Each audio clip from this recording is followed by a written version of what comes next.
I am Margaret, 67 years old, and I never thought my own daughter would break my heart so thoroughly. That night at Giovanni's restaurant, as we celebrated Sophia's pregnancy, my world stopped when she raised her glass. To Patricia, Sophia announced, eyes shining. This is the woman I wish had raised me. She'll be the only real grandma my child will ever need. The table fell silent. 20 years of sacrifice forgotten in one sentence. I maintained my composure, smiled tightly, and delivered 6 words that changed everything. Before I tell you what happened next, let me know where you're watching from. Hit that like and subscribe button if you've ever had a family member wound you deeply. The irony of Sophia's toast cuts especially deep because there was a time when we were inseparable. Before she decided Patricia would make a better mother, before she dismissed 20 years of my sacrifices, we had been a team. Just the two of us against the world. Her father Thomas died when she was only 7 years old. A sudden heart attack took him while coaching their neighborhood softball team. One moment he was shouting encouragement as Sophia ran to first base, the next he was clutching his chest on the ground. I became a widow and single mother in the span of 45 minutes. The first year after Thomas died was a blur of grief counseling for Sophia, and figuring out how to support us financially. Thomas had some life insurance, but not enough to sustain us long-term. I had been a part-time elementary school teacher while Sophia was young, but quickly transitioned to full-time. Even that wasn't enough to maintain our modest home in a good school district, so I took on evening bookkeeping work for 3 local businesses. My days became a relentless march of responsibility. Up at 5:30 to prepare Sophia's lunch and get myself ready for teaching, dropping her at before-school care, teaching 3rd graders all day, picking her up, making dinner, helping with homework, then heading out to my bookkeeping clients while Barbara from next door stayed with Sophia. Most nights I returned home after 10, checked on my sleeping daughter, and collapsed into bed for a few hours before starting again. Despite the exhaustion, those early years held a sweetness too. Sophia would leave little notes in my purse, wobbly handwritten messages saying, "I love you, Mommy," or drawings of the two of us holding hands. On weekends, we had special rituals. Saturday morning pancakes shaped like animals, and Sunday afternoon walks in Coleman Park, where we would collect interesting leaves and rocks. We're the dream team, I would tell her as we snuggled up reading bedtime stories. Nothing can break apart the dream team. Nothing ever, little Sophia would agree, her small hand patting my cheek. I made so many sacrifices to ensure Sophia had opportunities. When her school recommended the gifted program that required additional fees, I picked up a 4th bookkeeping client. When she showed talent in violin, I found a way to pay for private lessons. I wore the same winter coat for 12 years and drove our old Honda until it practically disintegrated. None of that mattered as long as Sophia could thrive. The first real tensions emerged when Sophia hit 13. Suddenly my sweet, cooperative child transformed into someone who questioned everything. Why couldn't she go to the mall unsupervised like her friend Jenna? Why did she have a 9 o'clock bedtime when Ashley could stay up until 10? Why was I so controlling and strict? I maintained boundaries because I was terrified of failing her. A teenage girl without a father, being raised by an overworked mother. The statistics weren't in our favor. I'd seen too many of my students' older siblings fall into trouble with minimal supervision. I couldn't bear the thought of Sophia derailing her bright future, because I was too tired to enforce rules. "You don't trust me," she would shout during our increasingly frequent arguments. "I trust you completely," I would respond. "It's the world I don't trust." By 15, Sophia had become a master of the cold shoulder, stomping around our house and communicating in monosyllables. Her academic performance remained stellar, which I considered a victory, but our relationship was fraying. I told myself it was normal teenage rebellion that would pass. All her friends were going through similar phases with their parents. There were still moments of connection. The night Sophia was accepted to the prestigious Jefferson Summer Science Program, she burst into tears and hugged me tightly. "I couldn't have done it without you, Mom," she whispered. Those words sustained me through many difficult days. Even as she pulled away, I held on to the knowledge that deep down, my daughter recognized my devotion. How wrong I would eventually discover I was. High school graduation arrived with Sophia as valedictorian. I sat in the audience bursting with pride as she delivered her speech about perseverance and gratitude. Several of my teaching colleagues commented on how poised and articulate she was. None of them knew how much distance had grown between us behind closed doors. To the outside world, we were the perfect mother-daughter success story. The widowed teacher who had raised an exceptional young woman through determination and love. If only that were the whole truth. Sophia received a substantial scholarship to Westfield University, an elite institution 3 states away. Even with the scholarship, I needed to contribute several $1,000s each semester. I refinanced our home and took on weekend inventory work at a local warehouse to make it possible. The day I drove Sophia to campus, helped her set up her dorm room and said goodbye, I felt both immeasurable pride and crushing sadness. This is what you worked for. I reminded myself during the lonely drive home. This is what all the sacrifice was for. The first semester, Sophia called home twice weekly as promised. She was thriving academically and making friends with the most interesting people. I noticed she spoke differently, new vocabulary, new opinions, new reference points that excluded me. I tried asking questions about her classes, but quickly felt out of my depth. My community college degree and teaching certification seemed embarrassingly inadequate compared to the intellectual world she now inhabited. By Thanksgiving break, the transformation was visible. Sophia arrived home with newly highlighted hair, clothes I had never seen before, and a confidence that bordered on arrogance. She spent most of the brief visit texting friends and complaining about how there was literally nothing to do in this town. We could visit the art exhibit at the community center, I suggested one evening, or take our traditional walk through Coleman Park like we used to. Sophia looked up from her phone with thinly veiled pity. Mom, that art exhibit is just local amateurs. And walking in the park? Really? That's your idea of entertainment. Each break followed the same pattern, Sophia physically present but mentally elsewhere, increasingly critical of everything about her hometown and by extension me. She began questioning my political views, religious beliefs and parenting decisions. Nothing was sacred, not even my memories of how I had raised her. You know, Mom, research shows that your authoritarian parenting style actually creates insecurity in children, she informed me during her sophomore year spring break, after I mentioned how I'd always enforce consistent bedtimes. I wasn't authoritarian, I protested. I was providing structure and safety. That's what authoritarian parents always say, she replied with a dismissive wave. My developmental psychology professor explained how it stunts emotional growth. These conversations left me feeling hollow and defensive. Had I really damaged my daughter in ways I didn't understand? I'd done everything with love and the best intentions. How could that translate into harm? Phone calls became shorter and less frequent.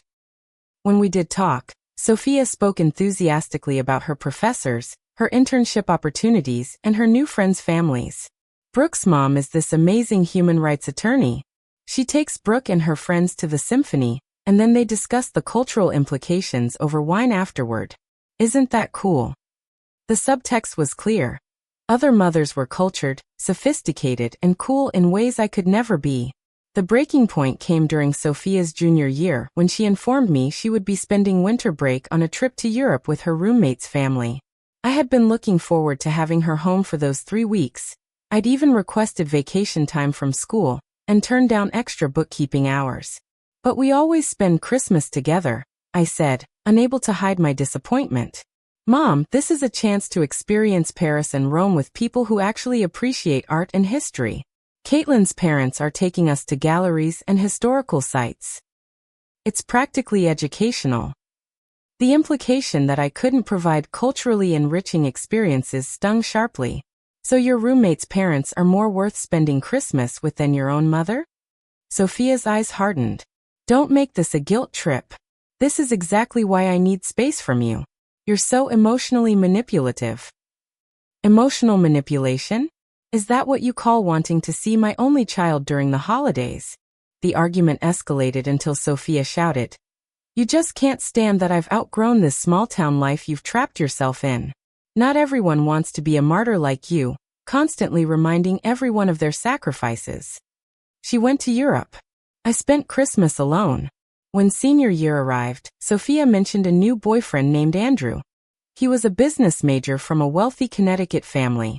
Their relationship became serious quickly, and she spent most breaks visiting his family rather than coming home. I suggested meeting him several times, but there was always some reason it didn't work out. Finally, during spring of senior year, Sophia brought Andrew home for a weekend. He was handsome, polite, and clearly uncomfortable in my modest home. I had cleaned for days and prepared my best recipes, but felt the inadequacy of my offering compared to what he must be accustomed to. Through dinner conversation, I learned his father Richard owned a successful investment firm, and his mother Patricia was on the board of several cultural foundations. Patricia just took us to the opening of the new wing at the Metropolitan Museum, Sophia mentioned, her voice tinged with admiration. She knows the curator personally. I noticed how Sophia watched Andrew for approval, adjusted her speech patterns to match his, and repeatedly referenced his family's accomplishments. This wasn't the independent, fierce daughter I had raised. Something about her relationship with Andrew and his family disturbed me, but pointing it out would only push her further away. That night, after Andrew went to sleep in our guest room, I tried having a heart-to-heart with Sophia in the kitchen. "You seem happy," I said cautiously. "I am. Andrew's family is amazing.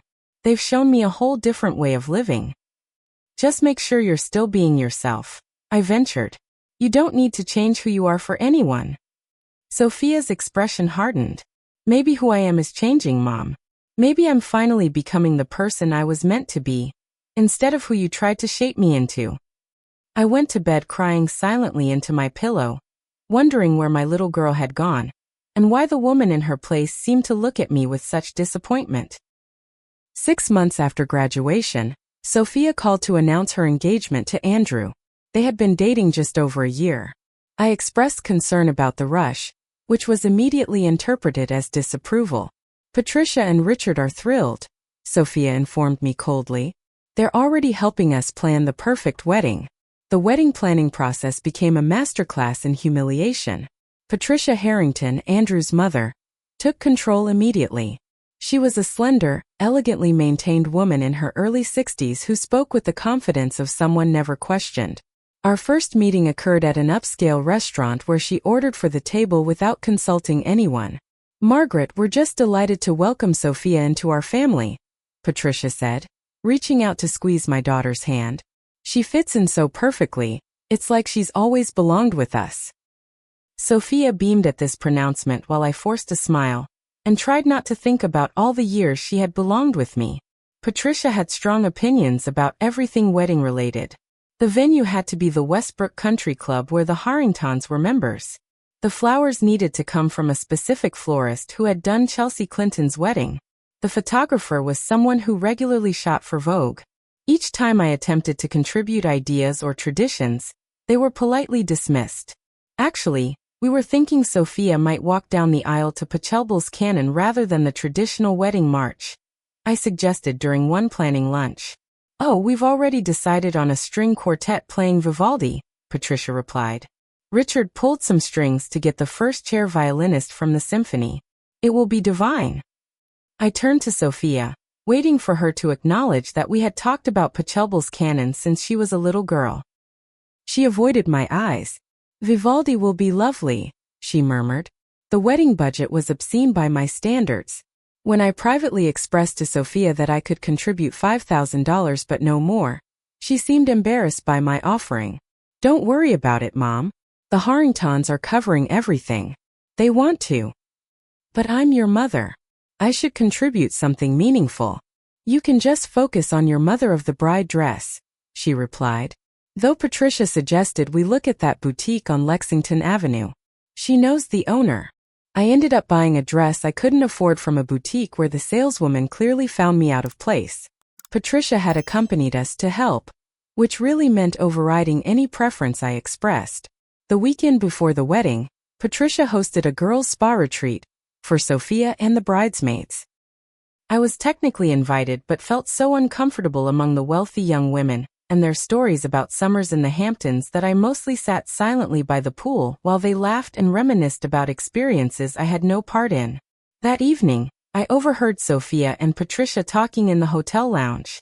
"I wish Mom would try harder to fit in," Sophia was saying.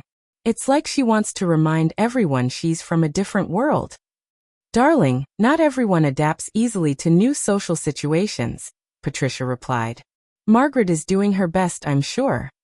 You're always so understanding, Sophia sighed. I don't know why my own mother can't be more like you. I slipped away before they could see me, returned to my room, and cried myself to sleep. The wedding day itself felt like an out-of-body experience. I was seated in the front row as protocol demanded, but felt like a spectator rather than a key participant. Richard, as father of the groom, was prominent in many traditional moments.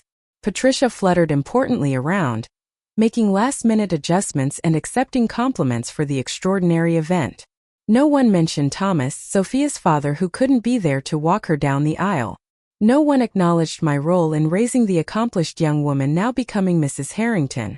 During the reception speeches, Patricia spoke at length about welcoming Sophia as the daughter we always wanted, while my own brief toast was positioned after the third bridesmaid's rambling anecdotes, when many guests had already headed to the bar. After the wedding, Sophia and Andrew moved into a luxury apartment in the city, partially subsidized by his parents. Their social media showed a glamorous life of charity galas, weekend trips to vineyards, and dinner parties with important-looking people. My attempts to visit were usually met with polite deflection. It's just such a busy time at work right now.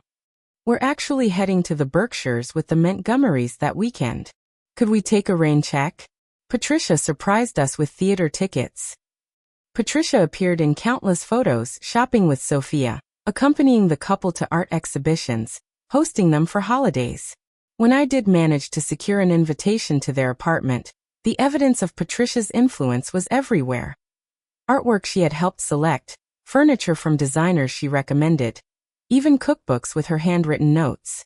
Patricia is teaching me to make cocoa vin, Sophia informed me proudly during one such visit, as if learning to cook from someone else's mother was perfectly natural. I began to understand that I was being systematically replaced. Patricia offered something I never could. Entree into a world of privilege, refinement, and connections. She never had to be the disciplinarian or make tough parenting choices. She could be the indulgent mother figure who only brought pleasant experiences and advantages. The final confirmation came when I discovered Sophia and Andrew had spent Thanksgiving with the Harringtons despite telling me they were too busy with work to travel. The photos appeared accidentally on a mutual friend's social media. My daughter smiling beside Patricia at an elegantly set table, carving a turkey I hadn't provided. When confronted, Sophia was unapologetic. Patricia planned this beautiful traditional Thanksgiving weeks ago. I didn't want to hurt your feelings. So lying to me was the solution? This is exactly why I didn't tell you. You always overreact and make everything about you. I hung up and sat alone in my kitchen, wondering how protecting my heart from deliberate exclusion could be considered making everything about me. For the first time, I allowed myself to acknowledge that my daughter might not just be going through a phase. She might actually prefer the mother she had chosen over the one who had raised her. The invitation to dinner came unexpectedly on a Tuesday afternoon. Sophia's text message was brief but exciting. Dinner this Friday at Giovanni's at 7. Andrew and I have news to share. The Harringtons will be there too. My heart leapt with hope and anticipation. After months of strained communication, perhaps Sophia was extending an olive branch. The news almost certainly meant pregnancy. Sophia and Andrew had been married nearly 2 years, and I knew they had been trying to conceive. The thought of becoming a grandmother filled me with joy. Maybe a grandchild would heal the rift between us. Maybe Sophia would need me again. I spent the next 3 days preparing for this dinner, as if it were a job interview. I had my hair colored to cover the increasing gray, splurged on a facial to brighten my complexion, and purchased a new outfit that I hoped struck the right balance between elegant and appropriate for my age. I wanted to look my best, to make Sophia proud to introduce me as her mother. I also carefully selected a gift, a vintage silver rattle that had been Thomas's when he was a baby. I had saved it all these years, waiting for the perfect moment to pass it down. I wrapped it in delicate tissue paper and placed it in a small velvet pouch. This family heirloom would remind Sophia of her roots, of the father who had loved her, of the history that existed before the Harringtons entered our lives. Giovanni's was the most expensive restaurant in our area, a place I had only visited twice before, once for my 25th anniversary with Thomas, and once for Sophia's high school graduation. I arrived 10 minutes early, wanting to be settled and composed when the others arrived. The maitre d' led me to a private room in the back where a table was set for 5. I was the first to arrive. As I sat waiting, I rehearsed what I would say when Sophia announced her pregnancy. I would be warm but not overly emotional, supportive but not intrusive. I would offer help without suggesting she needed it. I would be the perfect mother and grandmother to be. Patricia and Richard arrived next.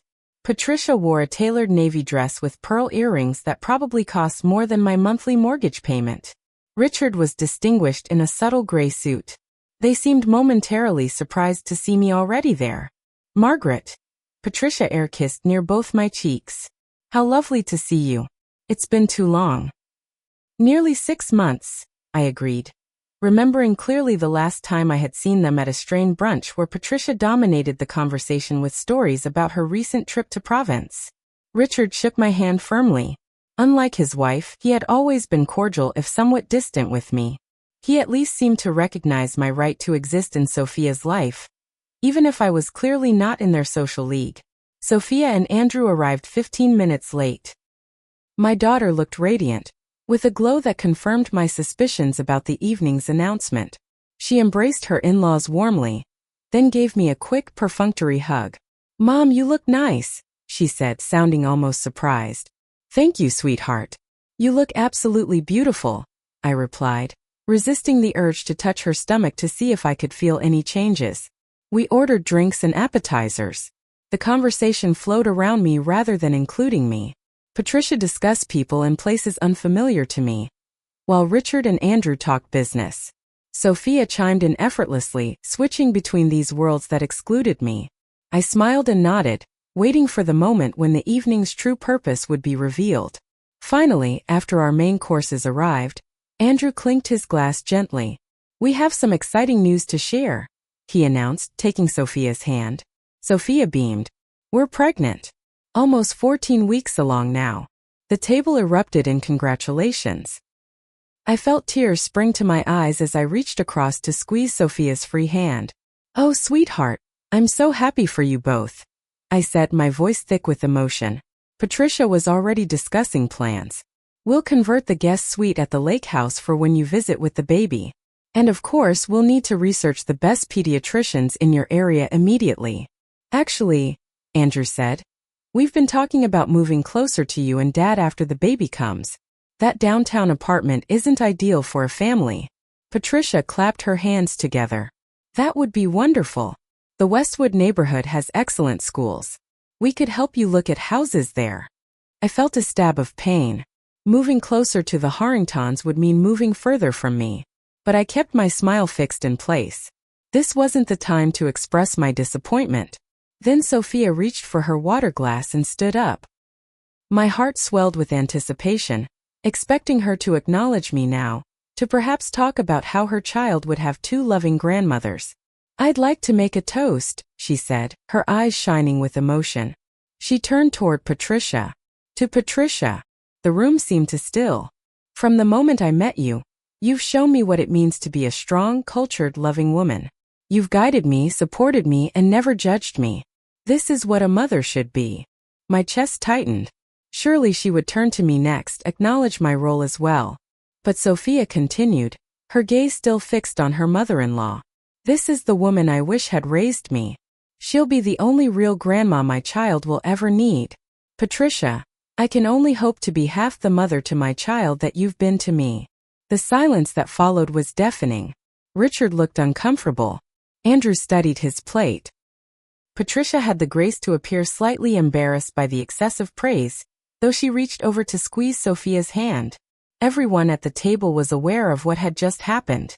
My daughter had publicly erased me, dismissed 20 years of sacrifice, and declared another woman her true mother. I felt as though I was floating above the scene, watching it happen to someone else. The pain was too enormous to process in that moment.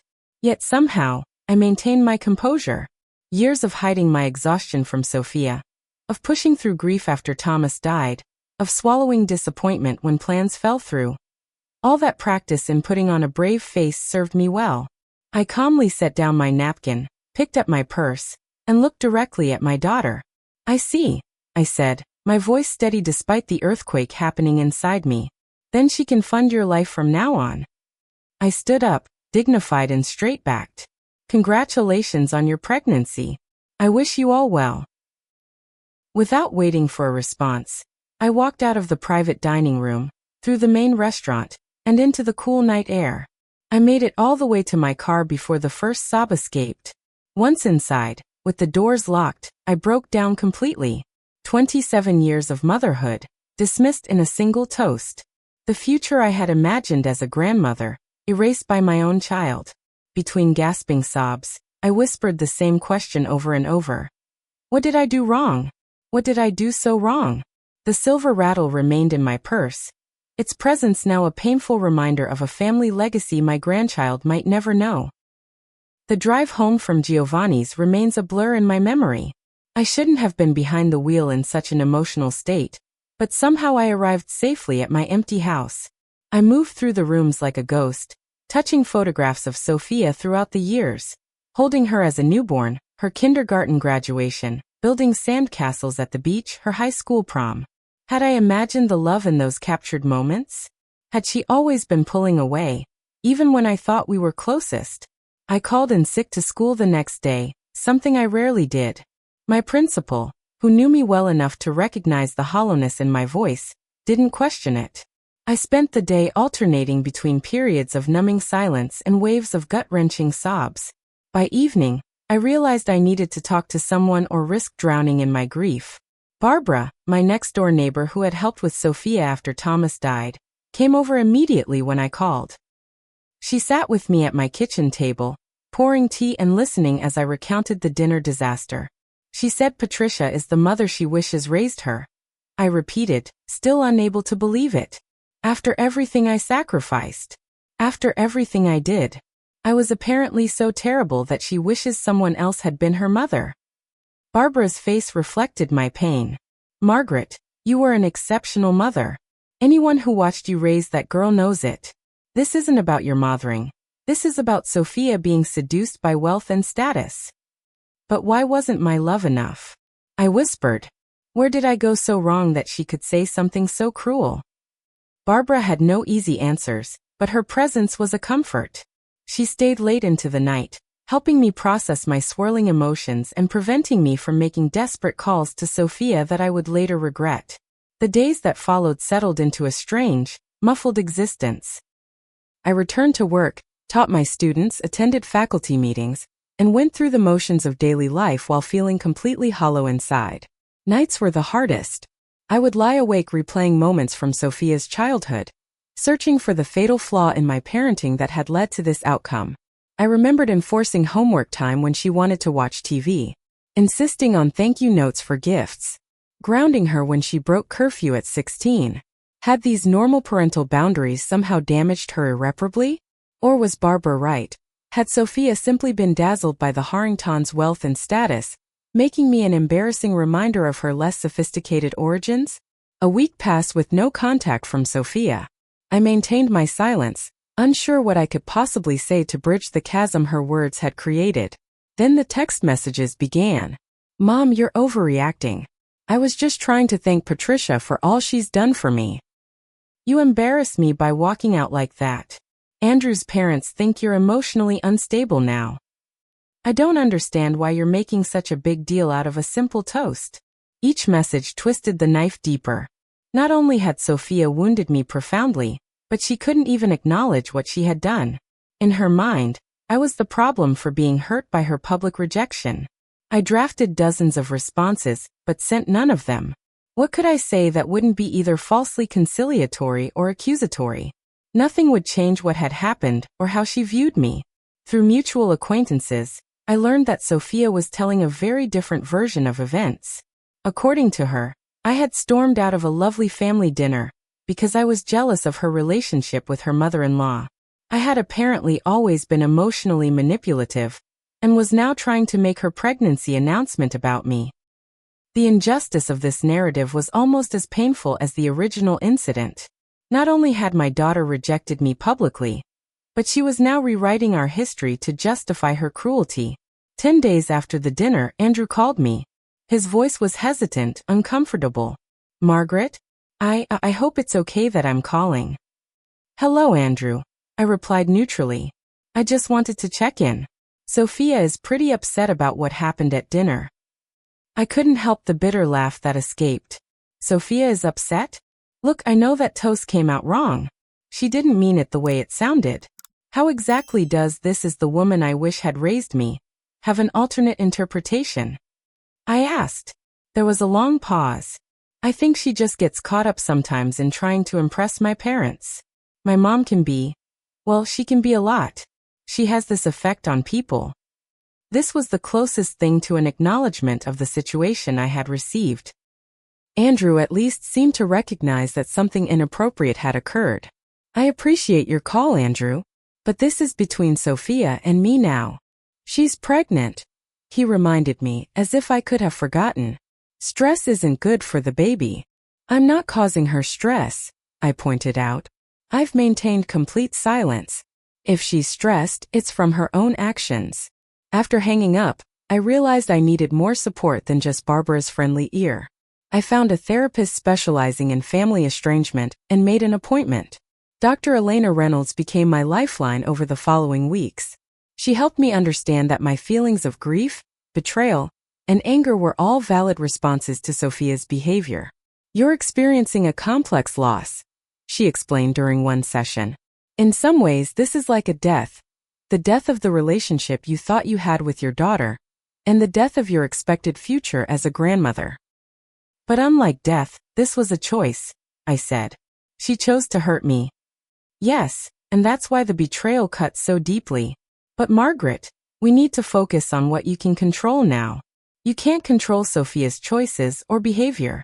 You can only control your response and your own healing." Through therapy, I began to recognize unhealthy patterns in my relationship with Sophia that predated the Harringtons' influence. I had allowed her to dictate the terms of our relationship for years, always accommodating her preferences, and overlooking hurtful behavior for fear of pushing her further away. In trying to be the perfect mother, I had perhaps failed to establish the mutual respect essential to healthy adult relationships. I also joined an online support group for estranged parents. Reading stories from others in similar situations helped me feel less alone. Some group members had reconciled with their adult children after establishing firmer boundaries. Others had found peace in accepting the estrangement. All emphasized the importance of reclaiming identity beyond parenthood, something I had neglected for decades. One evening, a month after the fateful dinner, I received a letter from Sophia. Not a text or email, but an actual letter on expensive stationery. My hands trembled as I opened it, hoping for the apology that might begin healing our relationship. Instead, I found 3 pages of grievances. Sophia detailed all the ways I had allegedly failed her growing up, being too strict, too focused on academics, not exposing her to culture and opportunities, embarrassing her with my modest lifestyle. She acknowledged I had tried my best, but suggested that my best had been woefully inadequate compared to what Patricia could offer. The letter concluded, "I hope someday you can be happy for me that I found the maternal guidance I always needed. My child deserves a grandmother who can provide advantages and opportunities, not one stuck in small-town thinking." I read the letter 3 times, each reading bringing fresh pain but also, surprisingly, clarity. This wasn't my Sophia writing. These were Patricia's values, Patricia's judgments, perhaps even Patricia's words. My daughter had been so thoroughly absorbed into the Harrington worldview that she could no longer see the value in her own origins. For the first time, I felt something beyond hurt. I felt angry. And that anger became the fuel for setting boundaries I should have established long ago. Dr. Reynolds helped me craft a response to Sophia's letter. We worked on it over several therapy sessions, ensuring it expressed my feelings honestly without attacking or escalating the conflict. "Remember," Dr. Reynolds advised, "this letter is as much for your healing as it is for communication with Sophia. Be truthful about your hurt, clear about your boundaries, but leave the door open if that's what you want." After multiple drafts, I sent the following. Dear Sophia, I've read your letter and taken time to consider your perspective. I'm writing not to defend my parenting or debate your memories, but to express my own truth. The toast you made to Patricia deeply wounded me. To publicly state you wish someone else had raised you denied the love, sacrifice, and devotion I gave you for 27 years. It erased our history together, both the joyful moments and the struggles that shaped us. As your mother, I made countless decisions from a place of love, working multiple jobs to provide for you after your father died, prioritizing your education and opportunities above my own needs. I was not a perfect mother, no one is, but I loved you perfectly with everything I had. You have every right to appreciate Patricia's influence in your adult life. What you don't have is the right to cruelly dismiss me in the process. I deserve basic respect as the woman who raised you. I will always love you, and I would like to be part of my grandchild's life. However, I cannot accept the current dynamic where my feelings and contributions are considered irrelevant. Any relationship moving forward must include mutual respect. I'm setting these boundaries not out of anger but out of self-respect and love, both for myself and for you. When you're ready to engage in a respectful adult relationship, I'll be here. Love, Mom. I mailed the letter and then focused on my own life. Dear Reynolds had encouraged me to rediscover interests and connections outside of my identity as Sophia's mother. I joined a community choir, something I had enjoyed in college but abandoned due to lack of time while raising Sophia. I accepted dinner invitations from colleagues I had previously declined because I was always hoping Sophia might call. I even signed up for a weekend photography workshop, developing a creative outlet that brought unexpected joy. 2 weeks after sending my letter, Andrew called again. His tone was different this time, less defensive, more thoughtful. Margaret, I read the letter you sent Sophia, he began. That was private communication between my daughter and me, I said, concerned about this boundary violation. I know, and I apologize. She left it on the counter and, honestly, I was curious about your side of things. Sophia's been talking about this situation constantly, but something didn't add up. I remained silent, unsure where this conversation was heading. Look, I need to be careful here because Sophia's my wife and she's carrying our child. But I want you to know, I was uncomfortable with that toast too. It was excessive and hurtful, and I told her so afterward. Thank you for acknowledging that, I said quietly. There's something else you should know, Andrew continued, lowering his voice. My mother has been, well, she's been pretty overwhelming about the baby. She's buying entire nursery sets without asking, scheduling interviews with nannies even though Sophia wants to stay home initially, insisting we use her family pediatrician who's 45 minutes away. And how does Sophia feel about all this? That's the thing. She's starting to get frustrated. Last week she actually said, I feel like I'm losing control of my own pregnancy. But then she backtracked and said Mom was just being helpful. I could hear the concern in his voice and recognized an opportunity for honesty. Andrew, this pattern isn't new. Your mother is a generous woman in many ways, but her generosity comes with control. Sophia was vulnerable to that influence because she associated it with the privileged life she desired. I think she's starting to see it differently now that it's affecting her own choices as a mother, he admitted. But she'd never admit that to you right now. She's dug in too deep. I can't fix this for her, I said, feeling a strange mixture of sadness and relief. Sophia needs to recognize this dynamic herself. I know. I just wanted you to know that, well, things might not be as black and white as they seem. After that conversation, I maintained my distance but felt a subtle shift in my perspective. Perhaps Sophia's infatuation with Patricia and the Harrington lifestyle wasn't the end of our story but merely a chapter in it. Perhaps, as she faced her own journey into motherhood, she would gain new understanding of my choices and sacrifices. In the support group, a wise member named Eleanor shared something that resonated deeply. Sometimes our adult children need to push us away to figure out who they are. And sometimes they need to come full circle, experiencing challenges similar to ours, before they can truly see us. I held on to this hope while continuing to build my own fulfilling life. I traveled to the Grand Canyon, a trip I had always wanted to take, but had postponed while saving for Sophia's education. I redecorated my living room according to my own taste rather than keeping Sophia's childhood memories shrine-like and untouched. I even went on a few casual dates with a kind widower I met through the choir. 3 months later, I received a text from Sophia that simply read, "Can we talk? In person?" I suggested meeting at a neutral location, a quiet cafe halfway between our homes. When I arrived, Sophia was already seated in a corner booth, her pregnancy now visibly showing. She looked simultaneously more mature and more vulnerable than I had ever seen her. "Thank you for coming," she said as I sat down across from her. "Of course," I replied, keeping my tone neutral despite the thundering of my heart. We ordered tea, and an awkward silence settled between us.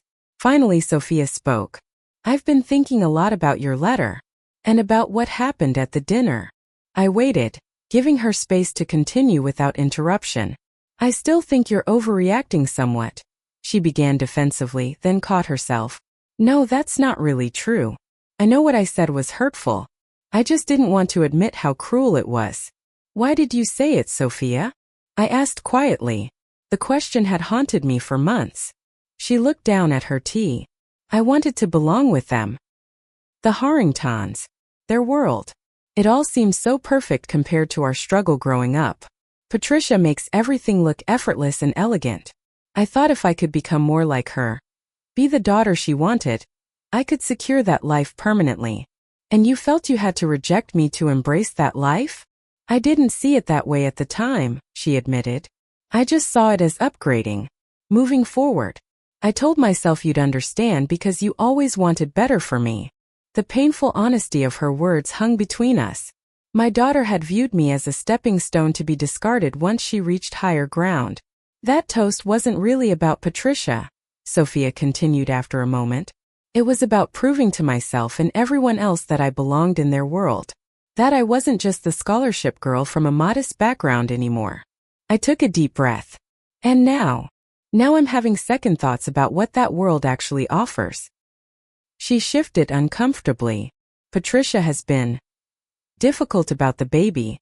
She has opinions about everything, which car seat we should buy, which birthing method I should use, even what we should name our child." I resisted the urge to say "I told you so" or offer unsolicited advice. This was Sophia's journey to navigate. Last week, she scheduled a meeting with her interior designer to plan the nursery without even asking me. When I suggested I might want to decorate it myself, she laughed and said, "Darling, leave it to the professionals." As if I couldn't possibly know what's best for my own child's room. "That must have been frustrating," I offered neutrally. "It was infuriating," Sophia exclaimed. "And then I remembered all the times I accused you of being controlling, when you were just trying to guide me based on your experience." She looked up at me, her eyes filling with tears. "The difference is you were doing it out of love and protection. Patricia does it because anything less than perfection reflects poorly on her image." This moment of clarity from Sophia was more healing than any apology could have been. She was beginning to see our history through more mature eyes. "I'm not saying Patricia is a bad person," Sophia continued. "She's been generous and welcoming in her way. But her love comes with conditions I'm only now starting to recognize." "And my love?" I asked softly. Sophia reached across the table and took my hand. "Your love was always unconditional. Even when I was cruel to you. Even when I rejected you. You never stopped loving me." Her voice broke. I didn't appreciate that until I was facing the prospect of being a mother myself. Tears filled my eyes, but I blinked them away.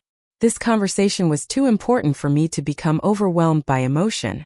"I don't expect things to magically go back to how they were before," Sophia said. "I know I've damaged our relationship. But I'd like to try to build something new. Something honest. I want my child to know their grandmother. Their real grandmother who understands that love isn't about money or status or connections." "I would like that very much," I replied, squeezing her hand. "But Sophia, I need to be clear about something. I can forgive the past, but moving forward, I need to be treated with respect. I won't accept being an afterthought or being compared unfavorably to Patricia." "That's fair," she nodded. "More than fair, actually." We talked for nearly 3 hours that afternoon, beginning the slow, sometimes painful process of rebuilding trust. Sophia shared more about her complicated feelings toward the Harringtons and her fears about motherhood. I spoke honestly about my experience of her growing distance and the devastation of her public rejection. There were tears on both sides, but also moments of unexpected laughter as we recalled happier times. When it was time to leave, Sophia asked hesitantly, Would you like to come to my next ultrasound appointment? It's in 2 weeks. We might be able to find out if it's a boy or girl." "I would be honored," I said, feeling a tentative hope bloom inside me. The journey toward healing our relationship was neither quick nor smooth. There were setbacks and difficult conversations. Patricia remained a complex presence in our lives, sometimes supportive, sometimes undermining. Sophia struggled to balance her relationships with both mother figures, occasionally falling back into old patterns of seeking Patricia's approval at my expense. But the birth of my grandson James 3 months later marked a significant turning point. Seeing Sophia experience the exhaustion, anxiety, and overwhelming love of new motherhood created a bridge of understanding between us that no words could have built. In the hospital room, holding James for the first time, I whispered, "Hello, little one. I'm your grandmother. Your real grandmother who will love you exactly as you are." Sophia, watching from her bed, said softly, "He has your eyes, Mom. Dad's nose, but definitely your eyes." That simple acknowledgement of our shared genetics, our unbreakable family connection, felt like coming home after a long exile. Today, 2 years later, our relationship continues to evolve. I see James twice a week and have special grandmother traditions that are uniquely ours.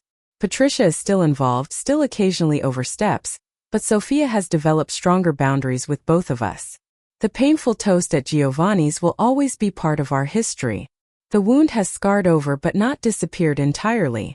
Yet that moment of profound hurt ultimately led to something I never expected. A more authentic relationship with my daughter based on mutual respect rather than obligation or idealization. If there's wisdom I can share from this journey, it's this. Love doesn't guarantee a perfect relationship, but it does provide the foundation for healing when things fall apart. And sometimes the most loving thing we can do for ourselves and our children is to establish boundaries that honor our own worth. Have you ever had to rebuild trust with someone you love after a deep hurt? How did you balance forgiveness with self-protection? Please share your experiences in the comments below. And if this story resonated with you, consider subscribing to hear more reflections on family, forgiveness, and finding strength through life's most challenging moments. Thank you for listening to my story, and remember that even the most painful chapters can lead to unexpected new beginnings.